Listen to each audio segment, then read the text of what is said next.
मैं अशोक कुमार छाछिया, सहायक आचार्य राजनीति विज्ञान, राजकीय महाविद्यालय कोटपुतली। प्यारे बच्चों, आज का हमारा टॉपिक रहेगा भारत शासन अधिनियम 1935। इससे पहले हम भारत शासन अधिनियम 1919 के बारे में पढ़ चुके हैं। भारत शासन अधिनियम 1935 1930, 31 और 32 के गोलमेज सम्मेलनों के लिए विचार के आधार पर 1933 ईस्वी में भावी सुधार योजना के संबंध में एक श्वेत पत्र प्रकाशित किया गया, जिसमें प्रांतों में उत्तरदायी शासन व्यवस्था और केंद्र में आंशिक उत्तरदायी शासन की स्थापना का सुझाव दिया गया। श्वेत पत्र के सुझावों को स्वीकार करते हुए ही ब्रिटिश संसद द्वारा 1935 ईस्वी के भारतीय शासन अधिनियम का निर्णय किया गया। 1935 के भारत शासन अधिनियम की प्रमुख विशेषताएं। 1935 का अधिनियम भारत शासन अधिनियम बहुत लंबा और जटिल था। अधिनियम में 451 धाराएं और 15 परिशिष्ट थे।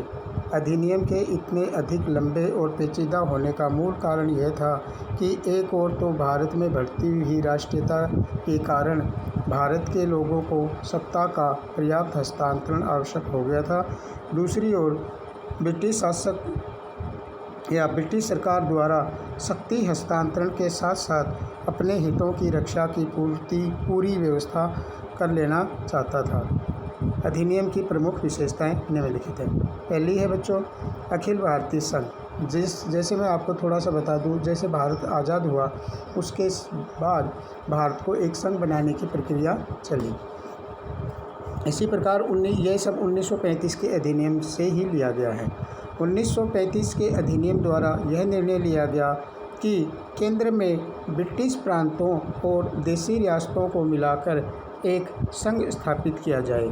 यह संघ 11 ब्रिटिश प्रांतों और 6 चीफ कमिश्नर के क्षेत्रों और उन देशी रियासतों से मिलकर बनना था जो स्वेच्छा से संघ में सम्मिलित हों। अधिनियम के अनुसार प्रांतों के लिए संघ में शामिल होना अनिवार्य, परंतु देशी रियासतों के लिए यह ऐच्छिक था।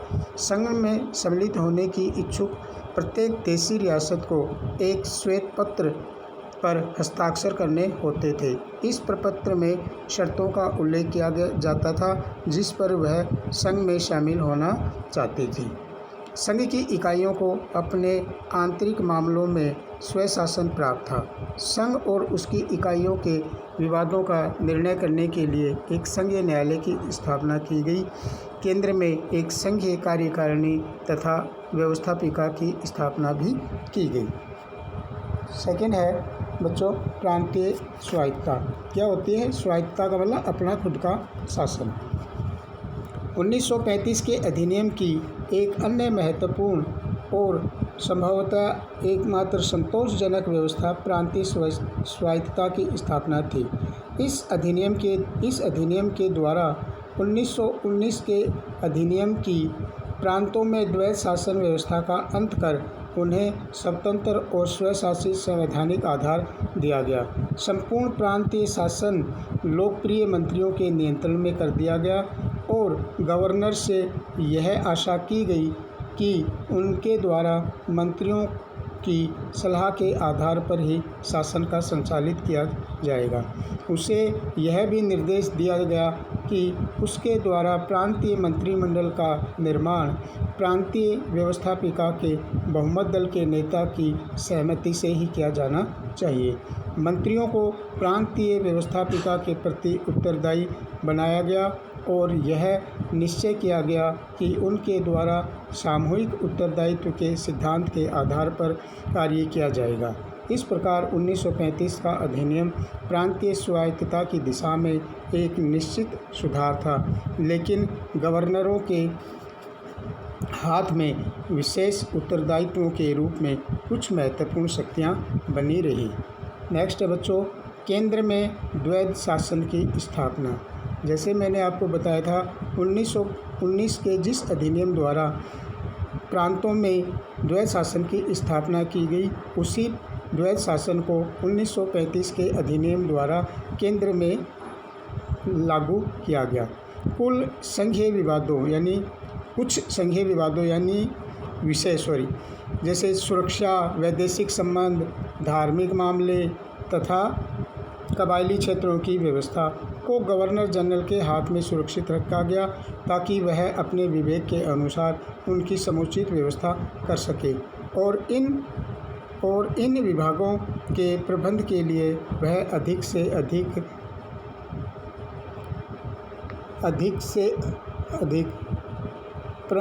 3 परामर्शदाताओं की नियुक्ति कर सकता था।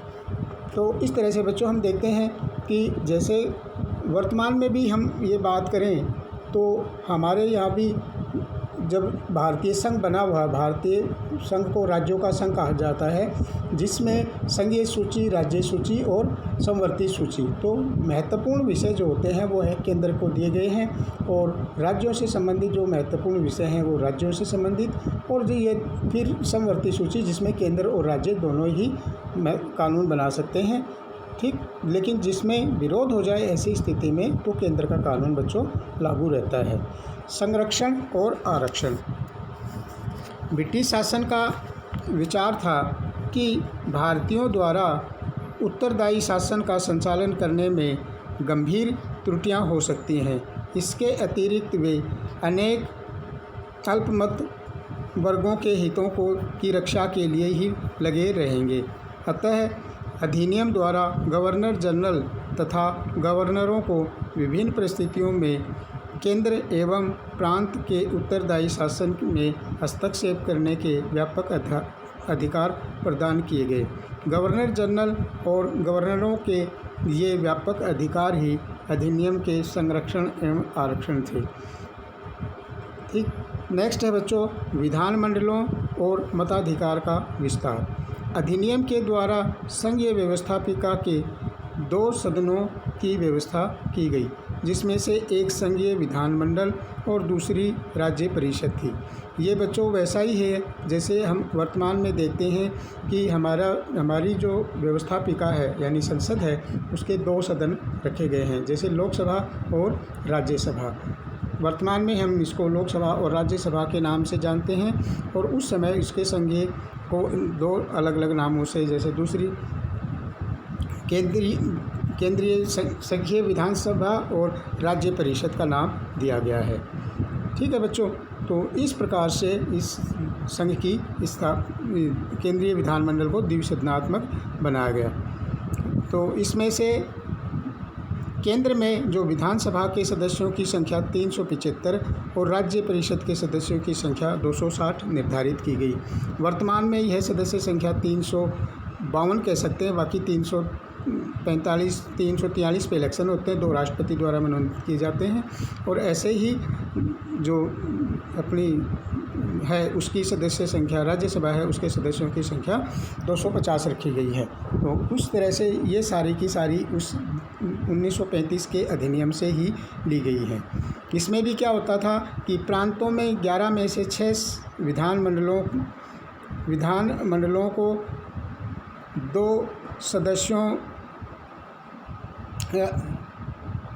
को बनाया गया। अधिनियम के द्वारा मताधिकार का विस्तार भी किया गया और प्रांतों के लिए 10% से कुछ अधिक जनता को मताधिकार प्रदान किया गया। संघीय व्यवस्थापिका के संगठन के संबंध में एक विशेष बात यह है कि संघीय व्यवस्थापिका वाले देशों के विपरीत निम्न सदन के निर्माण हेतु अप्रत्यक्ष और उच्च सदन के निर्माण हेतु प्रत्यक्ष निर्वाचन पद्धति को अपनाया गया। नेक्स्ट है बच्चों शक्ति विभाजन। यह घोषित किया गया कि अधिनियम द्वारा भारत में एक संघीय शासन की स्थापना की जाती है। अतः इस दृष्टि से केंद्रीय और प्रांतीय सरकारों के क्षेत्रों को स्पष्ट किया गया। इस संबंध में 3 विस्तृत सूचियों की व्यवस्था की गई, जैसे संघ सूची, प्रांतीय सूची और समवर्ती सूची। संघीय सूची में अखिल भारतीय महत्व के 59 विषय सम्मिलित थे, जिसमें मुख्य थे जल, स्थल तथा वायु।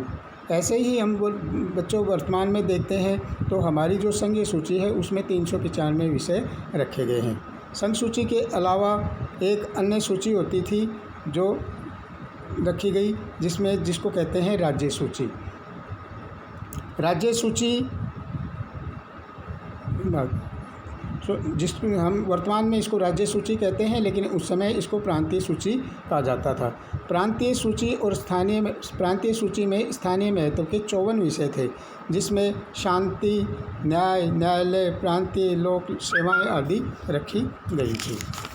तो इस प्रकार से बच्चों संवर्ती सूची, संघीय सूची, राज्य सूची और तीसरी थी संवर्ती सूची, जिसमें 36 विषय रखे गए थे, जिसमें दीवानी, फौजदारी, मुकदमे वगैरह इस तरह के रख गए थे।